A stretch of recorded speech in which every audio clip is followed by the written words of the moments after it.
Hi friends, your family counsellor Abhilash Champath. ഇന്ന് നിങ്ങളുടെ മുമ്പിൽ വന്നിരിക്കുന്നത് നിങ്ങളുടെ ജീവിതം അനായാസമാക്കാൻ വേണ്ടി, നിങ്ങളുടെ ജീവിതം കംഫർട്ടബിൾ ആക്കാൻ വേണ്ടി ഉള്ള ആശയവുമായിട്ടാണല്ലോ. എപ്പോഴും അങ്ങനെയാണല്ലോ വരുന്നത്.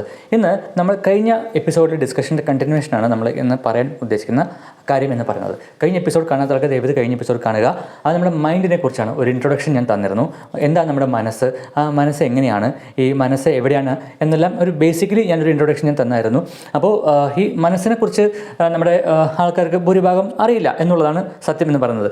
മനസ്സ് എന്നൊരു മിഥ്യയാണ് എന്ന് ഞാൻ പൊതുവെ എൻ്റെ എല്ലാ സെഷൻസിലും ഞാൻ പറയാറുണ്ട്. മനസ്സ് ശരിക്കും ഒരു മിഥ്യയാണ്. അതിനെക്കുറിച്ചുള്ള എന്താണ് മൈൻഡ് ഇത്രയും കോംപ്ലിക്കേഷൻ ആവാനുള്ള കാരണം എന്നുള്ള കാര്യങ്ങളൊക്കെ ഞാൻ കഴിഞ്ഞ വീഡിയോയ്ക്കകത്ത് പറയുന്നുണ്ട്. അത് മനസ്സ് ശരിക്കും നമുക്ക് നമ്മുടെ ഒരു എന്താ പറയുക, സിസ്റ്റം എന്ന് പറയുമ്പോൾ നമ്മുടെ മൈൻഡ് ഒരു സോഫ്റ്റ്വെയർ ആണെങ്കിൽ നമ്മുടെ ബ്രെയിൻ ഒരു ഹാർഡ്വെയർ ആണ്. ഇങ്ങനെ കുറേ കാര്യങ്ങൾ ഞാൻ കഴിഞ്ഞ എപ്പിസോഡിൽ പറയുന്നുണ്ട്. ദയവേത് ആ വീഡിയോ കൂടി കണ്ടതിന് ശേഷം ഈ വീഡിയോ കണ്ടാൽ മാത്രമേ ഒരു പൂർണ്ണത നമുക്ക് കിട്ടുകയുള്ളൂ എന്നുള്ളതാണ് എനിക്ക് നിങ്ങളോട് പറയാനുള്ള ഒരു ഭൂരിഭാഗം എല്ലാവരോടും പറയാനുള്ള ഒരു കാര്യം എന്ന് പറയുന്നത്. ഓക്കെ, അപ്പോൾ മൈൻഡ് പാർട്ട് 2 എന്നുള്ളതാണ് ഈ video. Okay, what is mind part 2 എന്നുള്ളതിൻ്റെ സിംപ്ലിഫൈഡ് വേർഷൻ ആട്ടോ. ഞാൻ വലിയ ടെക്നിക്കൽ ജാർഗൻസ് ഒന്നും കൂടെ നിറച്ചിട്ട് ഇതിനെ കോംപ്ലിക്കേറ്റ് ചെയ്യാൻ ആഗ്രഹിക്കുന്നില്ല. വലിയ കാര്യങ്ങൾ ഞാൻ മാക്സിമം സിമ്പിളാക്കിയിട്ട് ഞാൻ നിങ്ങളുടെ മുമ്പിൽ അവതരിപ്പിക്കാൻ വേണ്ടി ശ്രമിക്കുകയാണ്. മൈൻഡ് പാർട്ട് 2 എന്നുള്ളതാണ് ഈ എപ്പിസോഡ് എന്ന് പറയുന്നത്. ഓക്കെ, അപ്പോൾ നമ്മുടെ ജീവിതം അനായാസം ആക്കാൻ വേണ്ടിയിട്ട് മൈൻഡ് എങ്ങനെയാണ് നമ്മളെ ഹെൽപ്പ് ചെയ്യുക എന്നുള്ളതാണ് നമുക്ക് നമ്മുടെ ഡിസ്കഷൻ എന്ന് പറയുന്നത്. അപ്പോൾ മൈൻഡ് എന്തായിരുന്നു എന്നുള്ളതിൻ്റെ ഇൻട്രൊഡക്ഷൻ നമ്മൾ കഴിഞ്ഞ വീഡിയോയിൽ ഞാൻ പറഞ്ഞു. ഓക്കെ, അപ്പോൾ ഞാൻ ഇപ്രാവശ്യം ഈ വീഡിയോയ്ക്ക് പറയാൻ ഉദ്ദേശിക്കുന്നത് മൈൻഡ് എന്ന് പറയുന്നത് കുറേ കെമിക്കൽസാണ് എന്ന് പറയുമ്പോൾ എത്ര പേർക്ക് വിശ്വസിക്കാൻ സാധിക്കും? അതാണ് ഒരു ചോദ്യം. ഓക്കെ, മൈൻഡ് എന്ന് പറയുന്നത് കുറേ കെമിക്കൽസാണ്, കുറേ രാസവസ്തുക്കളാണ്. നമ്മുടെ തലച്ചോറിനകത്ത് പ്രവർത്തിക്കുന്ന കുറേ രാസവസ്തുക്കളാണ് നമ്മുടെ മൈൻഡ് എന്ന് പറയുന്ന ഒരു ഘടകത്തിനെ സ്വാധീനിക്കുന്ന കാര്യങ്ങളെന്ന് പറയുന്നത്. അപ്പോൾ കുറേ തരം രാസവസ്തുക്കളുടെ ഒരു രാസപ്രവർത്തനം ആണ് നമ്മുടെ ചിന്തകളെ സ്വാധീനിക്കുന്നത്. അപ്പോൾ നമ്മളുടെ ഒരു അറിവിൽ മനസ്സ് എന്ന് പറയുന്നത് ശരിക്കും പറഞ്ഞു എവിടെയാണ്? ഹൃദയത്തിലല്ല, ലിവറിലല്ല, അത് തലച്ചോറിൻ്റെ എവിടെയാണ് എന്നുള്ള ലെവലിലേക്ക് നമ്മൾ പുരോഗമിച്ച് വന്നുകൊണ്ടിരിക്കുകയാണ് അല്ലേ. നമ്മൾ ഇവല്യൂഷൻ്റെ ഭാഗമായിട്ട് വരുന്ന കുറേ കാര്യങ്ങൾ നമ്മളിൽ തന്നെ പരിവർത്തനങ്ങൾ വന്നുകൊണ്ടിരിക്കുന്നുണ്ട് മനുഷ്യൻ എന്നുള്ള അവസ്ഥ. അതിനെക്കുറിച്ച് ഇവല്യൂഷനെ കുറിച്ച് ഞാൻ വേറൊരു സെഷൻ പറഞ്ഞുതരാം. അപ്പോൾ മൈൻഡ് ഇവല്യൂഷനുമായിട്ട് ബന്ധമുണ്ട്. അതുകൊണ്ട് ഞാൻ ഈ ഇവല്യൂഷൻ എന്നുള്ള ടേം ഞാൻ ഇവിടെ എടുത്തിട്ടെന്ന് മാത്രം. ഇവല്യൂഷൻ മീൻസ് പരിണാമം അല്ലേ, പരിണാമ സിദ്ധാന്തം എന്നൊക്കെ പറയുന്ന പോലെ ഇവല്യൂഷൻ നമ്മൾ മാറിക്കൊണ്ടിരിക്കുകയാണല്ലോ. അപ്പോൾ അതിൻ്റെ ഭാഗമായിട്ട് നമ്മുടെ ചിന്താഗതികളിലും രീതികളിലും എല്ലാം ഉടനീളം മാറ്റങ്ങൾ വന്നുകൊണ്ടിരിക്കുന്നുണ്ട്. അപ്പോൾ ഞാൻ ഒരു സിമ്പിൾ ലോജിക്ക് ഞാൻ പറഞ്ഞുതരാം. നമ്മുടെ മനസ്സെന്ന് പറയുമ്പോൾ ഞാൻ പറഞ്ഞു നമ്മുടെ ഫീലിങ്സ് ആണ് അല്ലേ. ഈ ഫീലിങ്സ് എന്ന് പറയുന്നത് കുറേ ബ്രെയിനിൽ കുറേ കെമിക്കൽസുമായി, കുറേ രാസവസ്തുക്കളുമായി, നമുക്ക് വേണമെങ്കിൽ ബ്രെയിൻ ഹോർമോൺസ് എന്ന് വേണമെങ്കിൽ സിമ്പിളായിട്ട് പറയാം, neuro transmitters inside the brain എന്ന് നമുക്ക് വേണമെങ്കിൽ പറയാം, അല്ലെങ്കിൽ കുറേ സാധാരണമാതിരി കുറേ കെമിക്കൽസ് എന്ന് നമുക്ക് വേണമെങ്കിൽ പറയാം. Chemical reactions, brain hormones, neuro transmitters എന്നൊക്കെ പറയുന്ന കുറേ വസ്തുക്കളാണ് നമ്മളുടെ മനസ്സിനെ നിയന്ത്രിക്കുന്ന കുറേ സംഭവങ്ങൾ എന്ന് പറയുമ്പോൾ എത്ര പേർക്ക് ഈ ആശയം ഉൾക്കൊള്ളാൻ സാധിക്കും? അതാണ് എൻ്റെ ചോദ്യം. അതാണ്. അപ്പോൾ നമുക്ക് ഒരു പിടികിട്ടാത്തൊരു സംഭവമാണ് മനസ്സ് എന്ന് എപ്പോഴും നമുക്കെല്ലാവർക്കും തോന്നാറുണ്ട്. ഞാൻ മനസ്സ് വേദനിക്കണു എന്നൊക്കെ പറയുമ്പോൾ ഞാൻ കഴിഞ്ഞ വീഡിയോയിൽ പറഞ്ഞിരുന്നു, മനസ്സ് വേദന എന്ന് പറയുമ്പോൾ ഈ ഹൃദയത്തിൻ്റെ ഭാഗത്താണ് ഒരു പെയിൻ നമുക്ക് വരുന്നത്. അപ്പോൾ അതുകൊണ്ടാണ് നമ്മൾ മനസ്സ് ഇവിടെ എന്ന് പറയുന്നത് എന്നൊക്കെ ഞാൻ പറയണ്ടായി. അപ്പോൾ ഈ മൈൻഡ് ശരി, ഞാൻ പൊതുവേ പറഞ്ഞുതരാം. ഈ മൈൻഡ് എന്ന് പറയുന്നത് കുറേ കെമിക്കൽസാണെന്ന് ഞാൻ പറഞ്ഞു ബ്രെയിനകത്ത്. അപ്പോൾ ഞാൻ പറഞ്ഞുതരാം. അപ്പോൾ സ്വാഭാവികമായിട്ടും ഇതിനൊരു ആശയം എന്ന് പറയുന്നത് ഒരു ലോജിക്കാണ് കേട്ടോ. നമ്മളിപ്പോൾ നമ്മുടെ ബൈക്ക്, നമ്മുടെ കാർ, നമ്മുടെ വാഹനം എന്ന് പറയുമ്പോൾ ഈ വാഹനത്തിൻ്റെ ഇന്ധനം നമ്മൾ കഴിയുമ്പോൾ നമ്മൾ ഇന്ധനം അടിച്ചു കൊടുക്കുന്നു. ഓക്കെ, ഇന്ധനം അടിച്ചു കൊടുക്കുന്നു. അപ്പോൾ ആ ഇന്ധനം അടിച്ചു കൊടുത്തതിന് ശേഷം വണ്ടി സ്റ്റാർട്ടാവുന്നില്ല. ഓക്കെ, നമ്മൾ പിന്നെയും ഇന്ധനം അടിച്ചുകൊണ്ടിരിക്കുകയാണ്, ടാങ്ക് ഫുള്ളായി ഓവർഫ്ലോ ആയിട്ട് പിന്നെയും നമ്മൾ സ്റ്റാർട്ടാക്കുമ്പോൾ വണ്ടി സ്റ്റാർട്ടാവുന്നില്ല. അപ്പോൾ ഈ ഇന്ധനമാണോ പ്രശ്നം? ഓക്കെ, അപ്പോൾ ഇന്ധനമല്ല പ്രശ്നം. അപ്പോൾ മറ്റെന്തോ സാങ്കേതികമായിട്ടുള്ള പ്രശ്നമാണ്. അത് കണ്ടെത്തി പരിഹരിച്ചില്ലെങ്കിൽ ഈ ഇന്ധനം ചുമ്മാ അടിച്ചതുകൊണ്ട് വലിയ കാര്യമൊന്നുമില്ല എന്ന് പറഞ്ഞ പോലെ നമ്മൾ ഭക്ഷണം കഴിച്ചിട്ട് ആരോഗ്യം ഉണ്ടാക്കുക എന്ന് പറയുന്നത് പോലെ ഈ ലോജിക്ക് ശ്രദ്ധിച്ച് നമ്മൾ മനസ്സിലാക്കേണ്ട കാര്യമുണ്ട്. നല്ല ഭക്ഷണം കഴിച്ച് കഴിഞ്ഞാൽ നല്ല സന്തോഷം കിട്ടും, നല്ല ആരോഗ്യം കിട്ടും എന്നൊക്കെ പറയുന്നതൊക്കെ ഒരു പരിധിവരെ ശരിയല്ല എന്ന് ഞാൻ പറയും. നല്ല ഭക്ഷണം വേണം ആരോഗ്യത്തിന് എന്നുള്ളതല്ല, അത് എന്നുള്ള വാദം ഞാൻ പൊളിക്കുന്നതല്ല. നല്ല ഭക്ഷണം വേണം ആരോഗ്യത്തിന്, നല്ല ഭക്ഷണം വേണം. ഒപ്പം തന്നെ ശാരീരികമായിട്ട് ആരോഗ്യത്തിനും മാനസികമായിട്ട് ആരോഗ്യത്തിനും നല്ല ഭക്ഷണവും കൂടെ വേണം. പക്ഷേ നല്ല ഭക്ഷണം മാത്രം കഴിച്ചുകൊണ്ടിരുന്നിട്ട് മനസ്സിന് മാത്രം ഒരു ആരോഗ്യം കിട്ടിയില്ലെങ്കിൽ ആ ശരീരത്തിനുണ്ടാകുന്ന ആരോഗ്യം നമുക്ക് ഫീൽ ചെയ്യാൻ പറ്റില്ല, അനുഭവിക്കാൻ പറ്റില്ല, ആസ്വദിക്കാൻ പറ്റില്ല എന്നുള്ള ലോജിക്കാണ് ഞാൻ പറയുന്നതിൻ്റെ ഉദ്ദേശം. ഈ പോയിന്റ് ശരിക്കും നിങ്ങൾ ഹൃദയത്തിൽ കുറിച്ച് വെച്ചോളൂ. ഓക്കെ, അപ്പോൾ ഡീസൽ ടാങ്കിൽ അല്ലെങ്കിൽ പെട്രോൾ ടാങ്കിൽ പെട്രോൾ അടിക്കുന്നു, ഡീസൽ അടിക്കുന്നു, എന്നിട്ട് വണ്ടി സ്റ്റാർട്ടാവുന്നില്ല എന്ന് പറഞ്ഞ പോലെയാണ് നമ്മൾ ചുമ്മാ നല്ല ആരോഗ്യമില്ല, ക്ഷീണമാണെന്നൊക്കെ പറഞ്ഞ് നമ്മൾ ഈ കുറേ ഭക്ഷണം മാത്രം കഴിച്ചുകൊണ്ടിരുന്നു കഴിഞ്ഞാൽ ഈ ഒരാളുടെ ക്ഷീണം മാറില്ല. അപ്പോൾ അതെന്തുകൊണ്ടാണെന്നുള്ള കാര്യം, അതിൻ്റെ ഡിസോർഡറും മെൻ്റൽ ഡിസോർഡറും ബാക്കി കാര്യങ്ങളൊക്കെ നമുക്ക് വരുന്ന സെഷൻസിൽ ഡിസ്കസ് ചെയ്യാം. ഓക്കെ, ഇന്ന് പറഞ്ഞു വരുന്ന കാര്യം എന്ന് പറയുന്നത്, ഞാൻ ഈ പറഞ്ഞ പോലെ സാങ്കേതികമായിട്ടുള്ള പ്രശ്നം ഡീസലല്ല അല്ലെങ്കിൽ പെട്രോൾ അല്ല, വണ്ടി സ്റ്റാർട്ടാവാത്ത ഒരു എലിമെൻറ്റാണ്. അപ്പോൾ ഈ സ്റ്റാർട്ടിംഗ് എലിമെൻറ്റ് എന്ന് പറയുന്നത് വണ്ടിയുടെ ഒരു എഞ്ചിൻ കംപ്ലയിൻ്റ് ആയിരിക്കാം, ബാറ്ററി കംപ്ലയിൻ്റ് ആയിരിക്കാം, അല്ലെങ്കിൽ സ്റ്റാർട്ടിംഗ് മോട്ടറിൻ്റെ കംപ്ലയിൻ്റ് ആയിരിക്കാം, വയറിംഗ് കംപ്ലയിൻ്റ് ആയിരിക്കാം, അങ്ങനെ എന്തെങ്കിലും ഒരു കംപ്ലയിൻ്റ് ആയിക്കോട്ടെ. അതുപോലെയാണ് നമ്മുടെ ബ്രെയിൻ എന്ന് പറയുന്നത്. ഈ ബ്രെയിൻ എലിമെൻറ്റിൽ ഉണ്ടാകുന്ന ഈ ഹാപ്പിനെസ് ഹോർമോൺസുമായി ബന്ധപ്പെട്ട കെമിക്കൽസ് പ്രോപ്പറായിട്ട് വർക്ക് ചെയ്തിട്ടില്ല എങ്കിൽ നമുക്ക് ശരീരത്തിലുണ്ടാകുന്ന ആരോഗ്യം നമുക്ക് ഫീൽ ചെയ്യാൻ പറ്റില്ല. നമുക്കൊരു അൺഹെൽത്തി ഫീലിംഗ് ഉണ്ടാവും, നമുക്കൊരു ക്ഷീണം ഫീൽ ചെയ്യും, ഒരു ഉന്മേഷക്കുറവ് ഫീൽ ചെയ്യും, ഒരു സങ്കടം ഫീൽ ചെയ്യും, അങ്ങനെയൊക്കെ ആത്മവിശ്വാസക്കുറവ് ഫീൽ ചെയ്യും, നമുക്ക് അക്ഷമ ഫീൽ ചെയ്യും, ദേഷ്യം വരും, ഞാനല്ലാതെയായി മാറും അല്ലേ. സ്നിക്കേഴ്സ് കഴിച്ചാൽ മാറാത്ത ഒരു പ്രശ്നം, ഞാനല്ലാതെയായി മാറുന്ന ഒരു സിൻഡ്രോം അങ്ങനെ വരും.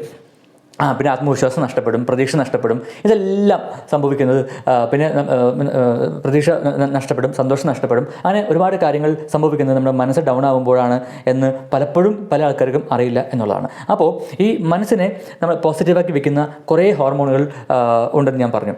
ഒരു ലോജിക്കൽ എക്സാമ്പിൾ ഞാൻ പറഞ്ഞുതരാം. ഇത്ര എന്ന് വിചാരിക്കുക. ഓക്കെ, ഇത്ര ഹോർമോണാണ് നമുക്ക് ഹാപ്പിനെസ്സിന് വേണ്ടത് എന്ന് വിചാരിക്കുക. ഓക്കെ, ഇത്ര ഹോർമോൺ നമുക്ക് ഹാപ്പിനെസ്സിന് വേണം എന്ന് വിചാരിക്കുക. നല്ല സന്തോഷമാവാൻ നമുക്ക് സന്തോഷത്തിൻ്റെ ഹോർമോണുകൾ തലച്ചോറിനകത്ത് വേണം എന്ന് വിചാരിക്കുക. ഈ ലോജിക്ക് ശ്രദ്ധിച്ച് കേൾക്കണം കേട്ടോ. ഇത്ര ഹോർമോൺ നമുക്ക് തലച്ചോറിനകത്ത് വേണം. എന്ത് ഹോർമോൺ വേണം? സന്തോഷം നൽകുന്ന ഹാപ്പിനെസ് ഹോർമോൺ എന്ന സിമ്പിൾ ഭാഷയിൽ പറയുന്ന ഹോർമോണുകൾ ഇത്ര വേണം എന്ന് മനസ്സിലാക്കുക. ഓക്കെ, അപ്പോൾ ഇത്രയും ഹോർമോണുള്ള വ്യക്തിക്ക് സ്വാഭാവികമായിട്ടും നല്ല സന്തോഷമായിരിക്കും. എത്ര സമ്മർദ്ദത്തിലൂടെ കടന്നു പോകുമ്പോഴും അദ്ദേഹത്തിന് ഇത്രയും മനസ്സിൽ അദ്ദേഹത്തിൻ്റെ തലച്ചോറിനകത്ത് ഹാപ്പിനെസ് ഹോർമോൺ, സന്തോഷത്തിൻ്റെ ഹോർമോൺ പ്രൊഡ്യൂസ് ചെയ്യുന്നുണ്ട് എന്നുണ്ടെങ്കിൽ ആ വ്യക്തി സ്വാഭാവികമായിട്ടും നല്ല സന്തോഷവാൻ ആയിരിക്കും. ഓക്കെ, പക്ഷേ എല്ലാവരുടെ സ്ട്രക്ചറിലും എല്ലാവരുടെ മെക്കാനിസത്തിലും ഇത്രയും ഹോർമോൺ ഉണ്ടായിക്കൊള്ളണമെന്നില്ല. പല കാരണങ്ങൾ കൊണ്ടും ഇയാളുടെ ഹാപ്പിനെസ് ഹോർമോണിൻ്റെ പ്രൊഡക്ഷൻ കുറഞ്ഞ് ഇത്രയെന്ന് വിചാരിക്കുക. അപ്പോൾ അത്രയും മാത്രം സന്തോഷം ഉണ്ടാവില്ല, ഇത്ര സന്തോഷം ഉണ്ടാവുള്ളൂ. ഓക്കെ, അത്ര ആത്മവിശ്വാസം ഉണ്ടാവുള്ളൂ, അത്ര പോസിറ്റീവ് ഫീലിംഗ് ഉണ്ടാവുള്ളൂ. അയാളുടെ ഹോർമോൺ ഇറങ്ങി ഇത്രയെന്ന് വിചാരിക്കുക. അപ്പോൾ അയാളുടെ മനസ്സ് ഓക്കെ അല്ല, നല്ല സങ്കടം വരുന്നു, സന്തോഷത്തിൻ്റെ എലിമെൻറ്റ്സ് എല്ലാം പോയി, സങ്കടം വരുന്നു, ആത്മവിശ്വാസമില്ലായ്മ, എന്താ പറയുക, ഒരു പ്രതീക്ഷയില്ലായ്മ, പ്രത്യാശയില്ലായ്മ, സന്തോഷമില്ലായ്മ, സങ്കടം, ഇങ്ങനെ കുറേ കാര്യങ്ങൾ വരുന്നു.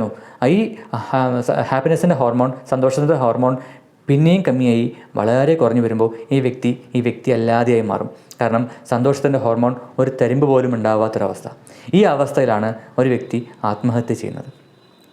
ആത്മഹത്യയെക്കുറിച്ചുള്ള വീഡിയോ ഞാൻ വേറൊരു എപ്പിസോഡിൽ പറഞ്ഞുതരാം. എന്നാലും ഇവിടെ ഈ കോൺടെക്സ്റ്റിൽ ഈ ആത്മഹത്യ എന്ന് പറയുന്നത് ഒരവസ്ഥ ആയത് കാരണം ഞാനൊന്ന് പ്രതിപാദിച്ചില്ലെങ്കിൽ അത് അന്യായമാകും എന്നുള്ളതുകൊണ്ടാണ്. അപ്പോൾ ഈ മനസ്സിനെ ശാന്തമാക്കാൻ വേണ്ടി എന്ത് ചെയ്യും നമ്മൾ? സാധാരണ ഈ മനസ്സ് ഓക്കെ അല്ല എന്ന് പറയുമ്പോൾ അമ്പലത്തിൽ പോവും, പ്രാർത്ഥിക്കും, ജ്യോത്സ്യരെ കാണും, മന്ത്രവാദിയെ കാണും. ഇവരെ കണ്ടു കഴിഞ്ഞിട്ട് പൂജയും ഹോമം ചെയ്തു കഴിഞ്ഞാൽ ഈ മനസ്സിനകത്തുള്ള ഈ ഹോർമോണുകൾ, നമ്മുടെ തലച്ചോറിനകത്തുള്ള ഈ ഹോർമോണുകൾ എങ്ങനെ കൂടും എന്നുള്ള ശാസ്ത്രീയമായിട്ടുള്ളൊരു എക്സ്പ്ലനേഷൻ അന്ധവിശ്വാസം ടീംസ് എനിക്ക് തരണം കേട്ടോ. കാരണം ഇതിനകത്ത് മനസ്സെന്ന് പറയുമ്പോൾ ഒരുപാട് വിശ്വാസം, അന്ധവിശ്വാസം എല്ലാം ഇങ്ങനെ കൺഫ്യൂസ്ഡ് ആയിട്ട് കിടക്കുന്ന ഒരു ഏരിയയാണ്. അപ്പോൾ മനസ്സ് വിഷമിക്കുമ്പോൾ നിങ്ങൾ ചെന്ന് കാണേണ്ട ഒരു സൈക്കോളജിസ്റ്റിനെയാണ്, ഒരു സൈക്യാട്രിസ്റ്റിനെയാണ്. അല്ലാതെ നമ്മൾ അന്ധവിശ്വാസം ടീംസിന് പുറകെ പോയിട്ട് യാതൊരു കാര്യമില്ല. ഓക്കെ, അപ്പോൾ വിശ്വാസവും അന്ധവിശ്വാസം എന്നുള്ള സബ്ജക്റ്റ് ഞാൻ പിന്നീട് പറഞ്ഞു വരുന്നുണ്ട്. ഞാൻ ഒരു ക്ലാസ്സിൽ പറഞ്ഞു തരാം. അതിൻ്റെ ഒരു ഇൻട്രൊഡക്ഷൻ ഞാൻ പറഞ്ഞു വരുന്നത്. അപ്പോൾ ഹാപ്പിനെസ് ഹോർമോൺ എന്ന് പറഞ്ഞാൽ കുറേ സെറ്റ് ഓഫ് ഹോർമോണുകൾ നമ്മുടെ തലച്ചോറിലുണ്ടെങ്കിൽ മാത്രമാണ് നമുക്ക് നമ്മുടെ മനസ്സിനെ ഹാപ്പിയാക്കി വെക്കുവാൻ സാധിക്കുകയുള്ളൂ. ഇതാണ് ഒരു ബേസിക് ആയിട്ട് ലോജിക് എന്ന് പറയുന്നത്. അപ്പോൾ നമ്മുടെ മനസ്സിന് ഹാപ്പിനെസ് എന്ന് പറയുന്നത് ഹാപ്പിനെസ് ഹോർമോൺസുമായി ബന്ധപ്പെട്ട കാര്യങ്ങളാണ്. അപ്പോൾ ഹാപ്പിനെസ് ഹോർമോൺസ് എന്താണ്, ഈ ഹാപ്പിനെസ് ഹോർമോൺസ് എങ്ങനെ ജനറേറ്റ് ചെയ്യാം എന്നുള്ള കാര്യങ്ങളെല്ലാം നമുക്കിനി അടുത്ത മൈൻഡ് പാർട്ട് 3 എന്നുള്ള വീഡിയോയിൽ നമുക്ക് എക്സ്പ്ലെയിൻ ചെയ്യാം. ഞാൻ ഇതൊന്നുകൂടെ ക്ലാരിഫൈ ചെയ്തു തരാം. കുറച്ച് പേർക്ക് ഈ കാര്യം പുതിയൊരു തിയറിയാണത്. പുതിയ തിയറി അല്ല, പക്ഷേ പല ആൾക്കാർക്കും ഈ വിഷയം കേൾക്കുമ്പോൾ മനസ്സ് എന്ന് പറയുന്നത് ഒരു ഹോർമോണോ എന്താ അത് എന്നൊക്കെ ചോദിക്കും. അപ്പോൾ ഞാൻ ചോദിക്കട്ടെ, ഒരു ചിന്ത, ഉദാഹരണം ഞാൻ നേരത്തെ പറഞ്ഞ ഇത്ര ഹോർമോൺ വേണമെന്നൊക്കെ പറഞ്ഞല്ലോ ഹാപ്പിനെസ് ആക്കിയിരിക്കാൻ വേണ്ടിയിട്ട്. അപ്പോൾ പോസിറ്റീവാക്കി വെക്കാൻ വേണ്ടി ഇത്ര ഹോർമോൺ വേണ്ടത് കമ്മിയാകുമ്പോൾ അതിനനുസരിച്ചിട്ട് നമ്മുടെ പോസിറ്റിവിറ്റി, ഹാപ്പിനെസ് എല്ലാം കമ്മി വരും. ഓക്കെ, അപ്പം തന്നെ നമ്മുടെ മൈൻഡ് ഡീവിയേറ്റ് ചെയ്ത് പോകും. പോസിറ്റീവ് തോട്ട്സ് എന്ന് പറയുന്നത് നെഗറ്റീവ് തോട്ട്സ് ആയിട്ട് മാറും. ഫൈൻ. അപ്പോൾ നല്ല പ്രതീക്ഷകളുടെ ചിന്തകൾ എന്ന് പറയുന്നത് പ്രതീക്ഷയില്ലായ്മ ചിന്തകൾ വരും. ഹോർമോൺസ് കുറയുമ്പോൾ ആത്മവിശ്വാസം ആ ഹോർമോൺസിൻ്റെ ഭാഗമാണ് നിറയെ ആത്മവിശ്വാസം ആ ഹോർമോൺ ഉണ്ടെങ്കിൽ വരും. ആ ഹോർമോൺ കമ്മിയാകുമ്പോൾ ആത്മവിശ്വാസം കുറയുന്നു. ഓക്കെ, പിന്നെ ക്ഷമ, പക്വത ഒക്കെ ആ ഹോർമോണിൻ്റെ ഫീച്ചറാണ്. അത് കമ്മിയായി വരുമ്പോൾ സ്വാഭാവികമായിട്ടും ക്ഷമയും പക്വതയും പോകുന്നു, ദേഷ്യം വരുന്നു, ഇറിറ്റേഷൻ വരുന്നു, സങ്കടം വരുന്നു, ഒക്കെ ആ ലെവലിലേക്ക് വരുന്നത്. പിന്നെ പ്രതീക്ഷ, പ്രത്യാശ കമ്മിയായി വരുന്നു. ഓക്കെ, അറ്റൻഷൻ, കോൺസെൻട്രേഷൻ, മെമ്മറി ഇതെല്ലാം കമ്മിയായി വരുന്നു. അപ്പോൾ ഈ സന്തോഷത്തിൻ്റെ ഹോർമോൺ, പോസിറ്റീവ് ഹോർമോണുകൾ കമ്മിയാകുമ്പോൾ നമുക്കുണ്ടാവേണ്ട പോസിറ്റീവ് ആസ്പെക്ട്സ് എന്തൊക്കെയാണോ, ഒരു സുഖം, ഒരു വെൽബീയിങ്, ഒരു വെൽനെസ്, ഒരു പോസിറ്റിവിറ്റി, ഒരു പ്രതീക്ഷ, ഒരു ആത്മവിശ്വാസം, ഒരു തൻ്റെ ഇടം, ഒരു ഇൻട്രസ്റ്റ്, ഒരു താല്പര്യം, അല്ലേ, ഒരു ആവേശം, ഒരു ഉന്മേഷം, ഒരു ഉത്സാഹം എന്ന് പറയുന്ന കുറേ ഘടകങ്ങളുണ്ട്. നമുക്കെല്ലാം ഈ പോസിറ്റീവ് ഇമോഷൻസിന് നമുക്ക് ഡിഫൈൻ ചെയ്യാൻ പറ്റില്ല. അതൊരു 1000 ഇമോഷൻസ് ഉണ്ടാവും. ഇതെല്ലാം ഈ പോസിറ്റീവ് ഹോർമോൺ ഇറങ്ങിപ്പോകുന്നതാണ് ശരിക്കും നമ്മുടെ മനസ്സിന് സുഖമില്ലാത്തൊരവസ്ഥ എന്ന് പറയുന്നൊരവസ്ഥ. അത് പിന്നെയും കുറേ ഹോർമോണുകൾ പല രീതിയിൽ മാറി വരുമ്പോൾ നമുക്ക് പല രീതിയിലുള്ള മനസ്സിൻ്റെ പ്രശ്നങ്ങളും ഉറവിട്ട് തുടങ്ങും. അതാണ് ഈ മൈൻഡിൻ്റെ ഒരു കെമിക്കൽ നേച്ചർ എന്ന് പറയുന്നത്. ഇപ്പോൾ ബ്രെയിനകത്തുള്ള കുറേ ഹോർമോണുകളാണ് നമ്മുടെ മനസ്സ് എന്ന് ഞാൻ പറഞ്ഞു. അതിൽ വ്യതിയാനങ്ങൾ വരുമ്പോൾ നമ്മുടെ ഇമോഷൻസും അതിനനുസരിച്ച് മാറും എന്ന് ഞാൻ ചുരുക്കത്തിൽ പറഞ്ഞു. ഉദാഹരണം, ഇങ്ങനെ പോകുന്നതാണ് ശരി എന്ന് നിശ്ചയിക്കുന്ന കുറേ ഹോർമോണുകൾ അതിങ്ങനെ പോകുന്നതിന് പകരം ഇങ്ങനെയാണ് പോകുന്നതെങ്കിൽ നമ്മുടെ മനസ്സും ഇങ്ങനെ പോകുന്നു, വ്യതിചലിച്ച് പോകുന്നു. ഓക്കെ, ഇങ്ങനെ പോകുന്ന ഹോർമോണുകൾ നമുക്ക് വേണ്ടെങ്കിൽ ആ ഹോർമോണുകൾ ഇങ്ങനെ പോകുന്നുവെങ്കിൽ നമ്മുടെ മനസ്സും ചിന്തകളും ഇമോഷൻസും ഫീലിങ്സും എല്ലാം ഇങ്ങനെ പോകുന്നു. അപ്പോൾ ഇതിനെ പിടിച്ച് ഇങ്ങോട്ട് കറക്റ്റാക്കി ഇങ്ങോട്ടാക്കുക, ഇങ്ങോട്ട് പോകുന്നതിനെ പിടിച്ച് കറക്റ്റാക്കി ഇങ്ങോട്ടാക്കുക എന്നുള്ളതാണ് നമ്മുടെ സയൻസിൽ, മെഡിക്കൽ സയൻസിൽ, സൈക്കോളജിയിൽ, സൈക്യാട്രിയിൽ ഞങ്ങളിപ്പോൾ ആൾക്കാർ ചെയ്യുന്നത് എന്നുള്ളതാണ് നിങ്ങൾ ഓരോരുത്തരും മനസ്സിലാക്കേണ്ടത്. അപ്പോൾ wherever your mind goes down, never go behind superstition. നിങ്ങളുടെ മനസ്സ് എപ്പോൾ നിങ്ങൾ കൈവിട്ട് പോകണമെന്ന് തോന്നുവോ, നിങ്ങൾക്ക് എപ്പോൾ നിങ്ങളുടെ സന്തോഷം കൈവിട്ട് പോകണമെന്ന് തോന്നുവോ, എപ്പോൾ നിങ്ങളുടെ ആത്മവിശ്വാസവും തൻ്റെ ഇടവും ധൈര്യവും താല്പര്യവും പോസിറ്റിവിറ്റിയും അറ്റൻഷനും കോൺസെൻട്രേഷനും മെമ്മറിയും എല്ലാം കൈവിട്ട് പോകണമെന്ന് തോന്നുവോ, അപ്പോൾ ദയവായി നിങ്ങൾ അന്ധവിശ്വാസങ്ങളുടെ പുറകെ പോവാതെ താൻ പാതി ദൈവം പാതി, മരുന്നും മന്ത്രവും എന്ന് പറഞ്ഞ പോലെ വിശ്വാസിയാണെങ്കിൽ പ്രാർത്ഥിച്ചോളൂ. ഒപ്പം തന്നെ ഈ മൈൻഡ് ഫാക്ടർ എന്താണെന്നുള്ള കാര്യം നിങ്ങൾ പ്രൊഫഷണലായിട്ടുള്ള നിങ്ങളുടെ ഒരു ഡോക്ടറോട്, നിങ്ങളുടെ ഒരു കൗൺസിലറോട്, നിങ്ങളുടെ ഒരു സൈക്കാട്രിസ്റ്റിനോട്, നിങ്ങളുടെ സൈക്കോളജിസ്റ്റിനോട്, നിങ്ങളുടെ ഫാമിലി കൗൺസിലറോട് നിങ്ങൾ ചോദിക്കുക. എനിക്ക് സന്തോഷം കിട്ടുന്നില്ല, സമാധാനം കിട്ടുന്നില്ല, എന്താ സാർ, എന്താ മാഡം കാരണം എന്നുള്ള കാര്യം നിങ്ങളുടെ ഡോക്ടറിനോട്, തെറാപ്പിസ്റ്റിനോട്, സൈക്കോ തെറാപ്പിസ്റ്റ് എന്ന് പറയും ഞങ്ങളൊക്കെ, psycho therapist, councillor, family councillor, psychologist, mental health professional, മാനസികാരോഗ്യ വിദഗ്ധർ എന്ന് പറയുന്ന കാറ്റഗറിയിൽ വരുന്ന ആൾക്കാരാണ് ഞങ്ങൾ. അപ്പോൾ മനസ്സ് സ്വസ്ഥമല്ല എങ്കിൽ നമുക്കെന്താ, ഞാൻ നേരത്തെ പറഞ്ഞ ലക്ഷണങ്ങളെല്ലാം നമ്മൾ ശ്രദ്ധിക്കുക. നമുക്ക് ഒന്നിലും ഒരു പോസിറ്റിവിറ്റി കണ്ടെത്താൻ പറ്റില്ല. തോട്ട്സ് എല്ലാം നെഗറ്റീവായിട്ട് പോകും, ഡൗൺ ആവും. ഈ വ്യക്തി ശാരീരികമായും മാനസികമായും ഡൗൺ ആവും. ഒരു വ്യക്തി മെലിഞ്ഞ് വരുന്നുണ്ടാവും. പക്ഷേ അതിൻ്റെ കാരണം നല്ല ഭക്ഷണം കഴിച്ചിട്ട് ഈ വ്യക്തി തടിക്കില്ല എന്നുള്ള ഒരവസ്ഥയിൽ, ഈ വ്യക്തിക്ക് ആരോഗ്യം വരുന്നില്ല എന്നുള്ള അവസ്ഥയിൽ നമ്മൾ മനസ്സിലാക്കണം, പ്രശ്നം ശരീരത്തിലല്ല മനസ്സിലാണ്. ഒരു ഐഡിയ കിട്ടിയല്ലോ. അപ്പോൾ ഇതിനെ കുറിച്ചിട്ടുള്ള കൂടുതൽ വിശദാംശങ്ങൾ ഞാൻ മൈൻഡ് പാർട്ട് 3യിൽ ഞാൻ പറഞ്ഞുതരാം. ഏതൊക്കെ ഹോർമോണുകൾ എങ്ങനെയൊക്കെയാണ് പ്രധാനമായും നമുക്ക് വേണ്ടത്, ഈ ഹോർമോണുകൾ എങ്ങനെയാണ് നമുക്ക് ഉണ്ടാക്കാൻ പറ്റുക, അതിൻ്റെ ശാസ്ത്രീയത എന്താണ്, ഏത് രീതിയിലാണ് നമുക്ക് ഈ ഹോർമോണുകളുടെ സ്വാധീനം നമ്മുടെ നിത്യജീവിതത്തിൽ ഉണ്ടാകുന്നത് മുതലായ കാര്യങ്ങൾ ഞാൻ മൈൻഡ് പാർട്ട് 3യിൽ ഞാൻ നിങ്ങൾക്ക് വേണ്ടി പറഞ്ഞുതരാം. അപ്പോൾ മൈൻഡ് പാർട്ട് 1 കാണാത്ത ആൾക്കാർ മൈൻഡ് പാർട്ട് 1 കാണുക. മൈൻഡ് പാർട്ട് 2 ആണ് ഇത്. ഇനി മൈൻഡിൻ്റെ കുറേ വേർഷൻസ് വരും. ഇതെല്ലാം ഒരേ സീരീസിൽ നിങ്ങൾ കാണണം. ഈ വീഡിയോ കാണുന്ന ആൾക്കാർ ഈ വീഡിയോയുടെ ആശയങ്ങൾ എന്തെങ്കിലും സംശയം ഉണ്ടെങ്കിൽ ദയവായി ചോദിക്കണം. എൻ്റെ നമ്പറും ഡീറ്റെയിൽസും ഞാൻ അവിടെ കൊടുക്കുന്നുണ്ട്. അല്ലെങ്കിൽ താഴെ നിങ്ങൾ കമൻറ്റ് ബോക്സിൽ നിങ്ങൾ ചോദിക്കണം.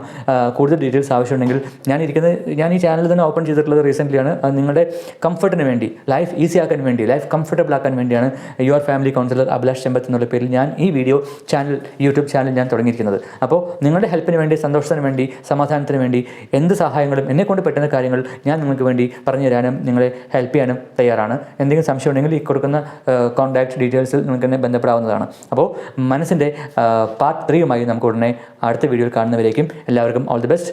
Be happy, be safe, be confident, be comfortable, B hopeful. Okay, B relaxed, be patient. നല്ല ക്ഷമാശീലരായി, സന്തോഷവാന്മാരായി, ആരോഗ്യവാന്മാരായി മനസ്സും ശരീരവും കൊണ്ട് സൂക്ഷിക്കുവാൻ വേണ്ടി എല്ലാവർക്കും പറ്റട്ടെ എന്നുള്ള ആശംസയോടുകൂടി മൈൻഡ് പാർട്ട് 2 ഞാനിവിടെ എൻഡ് ചെയ്യുകയാണ്. എല്ലാവർക്കും ഓൾ ദി ബെസ്റ്റ്.